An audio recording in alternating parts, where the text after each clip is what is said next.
Malawi has removed visa requirement for visitors from 79 countries as part of its strategy to enhance tourism and trade. The Minister of Homeland Security, Ken, issued a Gazette notice on Wednesday amending immigration regulations, thereby eliminating visa restrictions for citizens of the UK, China, Russia, Germany, Australia, Canada, Belgium, Ghana, Gambia, Sierra Leone, France, and several others. The British Embassy in Malawi has encouraged its citizens to seize the opportunity presented by the EU's visa restrictions to explore a variety of popular tourist destinations in the Southern African nation. Actually, this has been the trend in many African countries, that they are just like removing visa restrictions and they try to encourage more people to travel freely to their country. I think I heard about Ghana did a similar thing. Rwanda was even the best. It was like all Africa can come and enjoy Rwanda without any need to go applying for a visa. I think this is a very great move.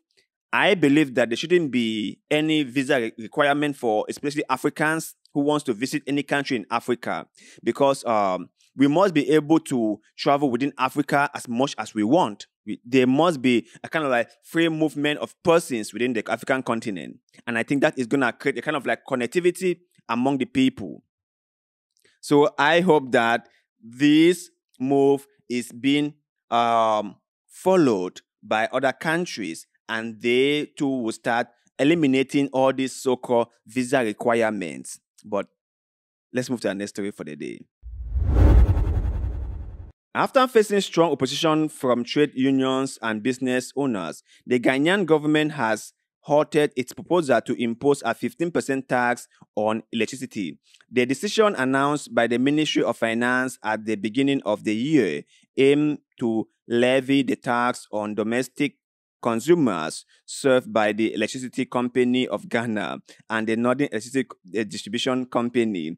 However, the announcement sparked widespread public outcry, especially amid growing economic challenges, including high inflation rates exceeding 23%. The proposed electricity tax was met with additional resistance, as it followed closely after the introduction of another new tax requiring Ghanaians to pay an annual fee for carbon emission from their petrol and diesel vehicles.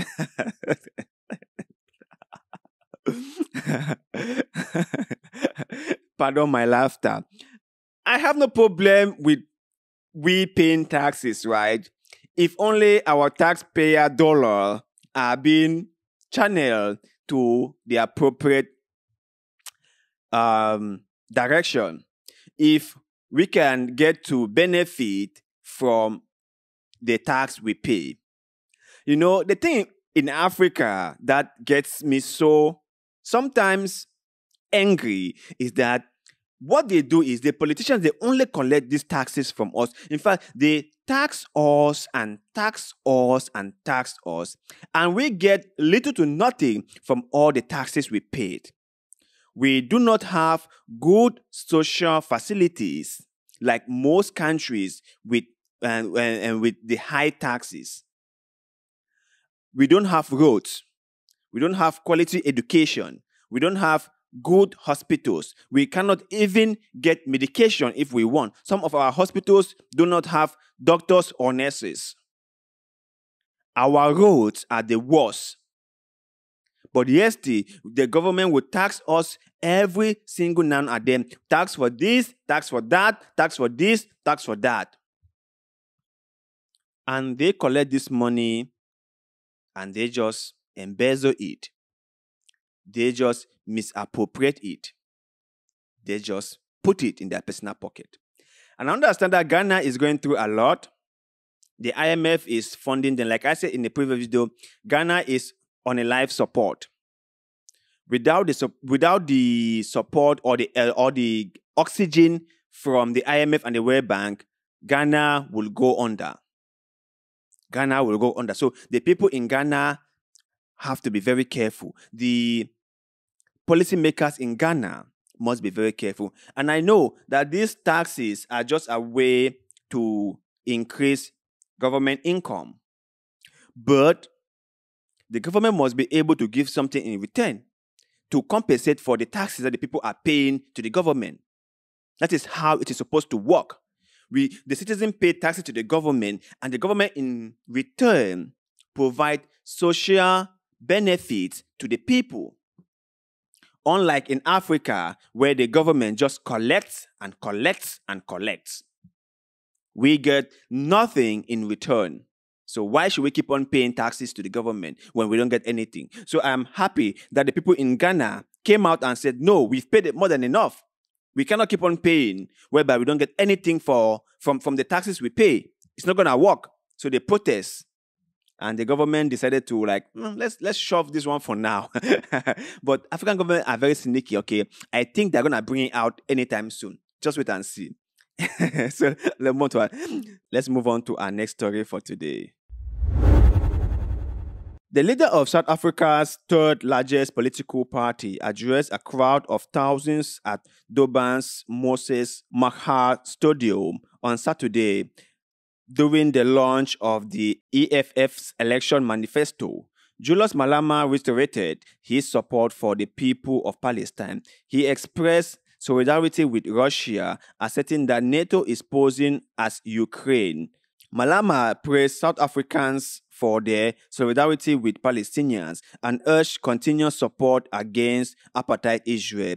He emphasized that Russia and Palestine are homes for South Africans and affirmed unwavering support. Malema also criticized Israel's Prime Minister Benjamin Netanyahu, labeling him as warlord. Well, I think we all understand where South Africa stands in the whole Gaza issue. South Africa has always been a strong supporter of the people of Palestine, and they have gone as far as taking the case to the International Court of Justice.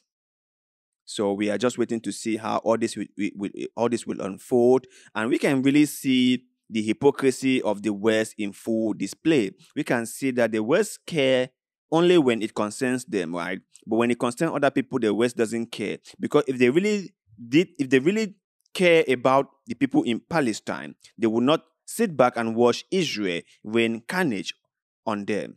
They will do something. But no, they gave Israel, they go ahead. They gave Israel the blind eye. It's like they're not seeing what Israel is doing in Gaza. And we have 2.4, 2.5 million people in Gaza suffering every day, every night. It's really sad. It's really sad. But that's exactly how the world is. They are just but equal people in this world. It's quite a shame, you know. It's really, really quite a shame. But you know what? Let's move to our next story for the day. Nigeria is considering a proposal for gas producers to transact sales to local power plants in the national currency.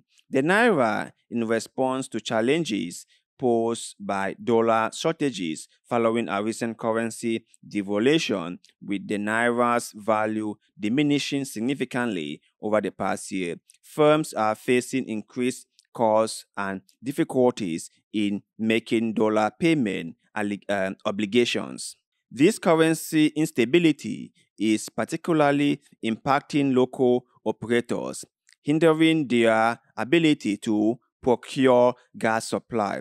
Nigeria, home to 24 gas power plants with a combined capacity of 11,434 megawatts, is only utilizing a fraction of its potential due to gas supply constraints. By transitioning to Naira transactions and implementing measures to regulate dollar pricing, the government aims to address these challenges and enhance the accessibility and affordability of gas in the domestic market. Nigeria. Yeah, Nigeria is going through a lot. And if you follow the news recently, you will see that there have been a lot of protests in Nigeria. Since the devaluation of the Naira, people in Nigeria are kind of like going through a lot. Things are just getting more and more expensive. and the people are wondering what is really wrong with the country. If a mighty giant like Nigeria could be facing something this significant, then what have they been doing all along? What have they been doing all along? So this is a great move for them. If they can really implement this, I think it's going to be good. But I'm not sure. I wouldn't bet on this because I think that there are a lot of people in Nigeria who makes a lot by just doing the dollar naira swap thing, and they won't allow this to come to be. They will not. So, but let's just wait and see how all this will unfold.